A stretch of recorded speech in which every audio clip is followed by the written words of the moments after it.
السلام علیکم ورحمۃ اللہ وبرکاتہ۔ میں زین حسن آپ کو اپنے یوٹیوب چینل پر خوش آمدید کہتا ہوں۔ ہماری آج کی خوبصورت سی کہانی کا نام ہے مانو بلی کی سزا۔ تو شروع کرتے ہیں۔ علی نے ایک بہت پیاری بلی پال رکھی تھی۔ وہ بہت زیادہ شرارتی تھی۔ سب گھر والے اس کی حرکتوں سے تنگ تھے۔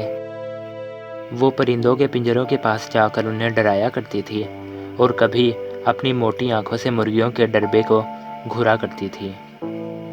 سب کو ہر وقت یہی پریشانی ہوتی کہ کہیں ان کی غیر موجودگی میں کبوتر اور چیزوں کو صفایا نہ کر جائے، اس لیے گھر میں کوئی نہ کوئی پہرا دیا کرتا تھا۔ علی کی ضد پر کوئی بھی اسے گھر سے باہر نکال نہیں سکتا تھا۔ ایک دن سب گھر والے شادی پر چلے گئے، صرف دادا جان ٹھہر گئے۔ مانو بلی بھی موقع کی تلاش میں تھی۔ وہ بہت ہی زیادہ چھپکے سے کبوتروں کے پنجرے کی طرف بڑھی، کیونکہ اس نے دادا جان کو لائبریری کی طرف جاتے دیکھ لیا تھا۔ ایک کبوتر بیچارہ پنجرے کے قریب ہی بیٹھا تھا۔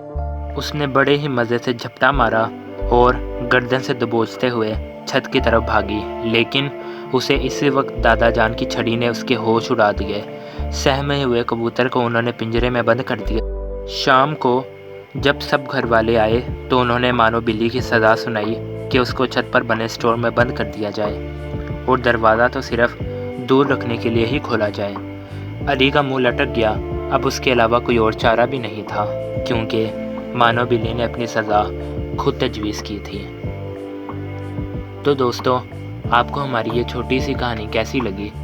اگر پسند آئی ہو تو اس ویڈیو کو ضرور سے لائک کیجیے گا اور اس چینل کو بھی سبسکرائب کیجیے گا۔ کمنٹ کر کے اپنی رائے کا بھی ضرور اظہار کیجیے گا۔ اللہ